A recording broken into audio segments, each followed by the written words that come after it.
নমস্কার বন্ধুরা, আজকে আরেকটি নতুন ভিডিও নিয়ে আপনাদের কাছে হাজির হয়েছি। আজকে যে বিষয়টি নিয়ে আলোচনা করব সেটি হলো ময়ূর পালক।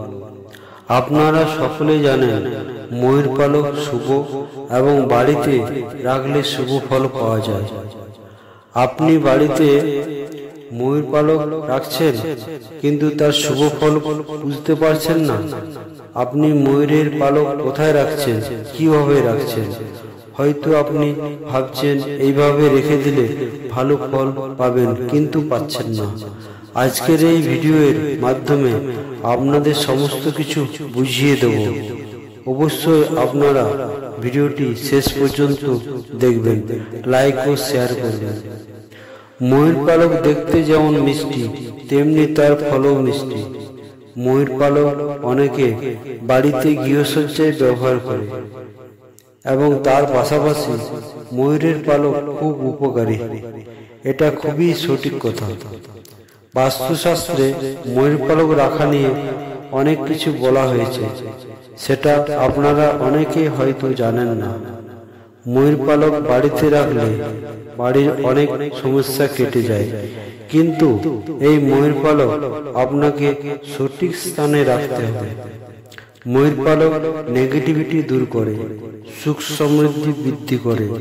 তাই ময়ূর পালক যেমন তেমন করে রেখে দিলে হবে না, সঠিক স্থানে রাখতে হবে।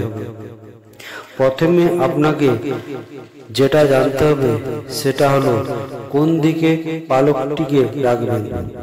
ময়ূরের পালক দেবী লক্ষ্মীর সাথে যুক্ত, তাই বাড়ির নির্দিষ্ট দিকে রাখলে অর্থ লাভের একটা দারুণ সুযোগ তৈরি হয়। আর এই সমস্ত নিয়মগুলি অবশ্যই আপনাকে মানতে হবে। অনেকেই মনে করেন বাড়িতে ময়ূরের পালক রাখলে দেবী লক্ষ্মীর সাথে সাথে কৃপা করেন দেবী সরস্বতীও। বাড়ির দক্ষিণ দিকে আলমারি, লোকার বা টাকা রাখার জায়গায় অবশ্যই আপনি ময়ূরের পালক রাখুন। দেখবেন আপনার অর্থকষ্ট দূর হয়েছে এবং বাড়িতে অর্থ আসতেই থাকবে। বাড়ির পূর্ব ও উত্তর পশ্চিম দেওয়ালে ময়ূর পালক রাখলে যাদের রাহুর দোষ আছে তা অনেকটা কেটে যাবে। বাড়িতে পুজোর জায়গায় ময়ূরের পালক রাখলে টাকার খরচ ও অপচয় অনেকটা কমে যাবে।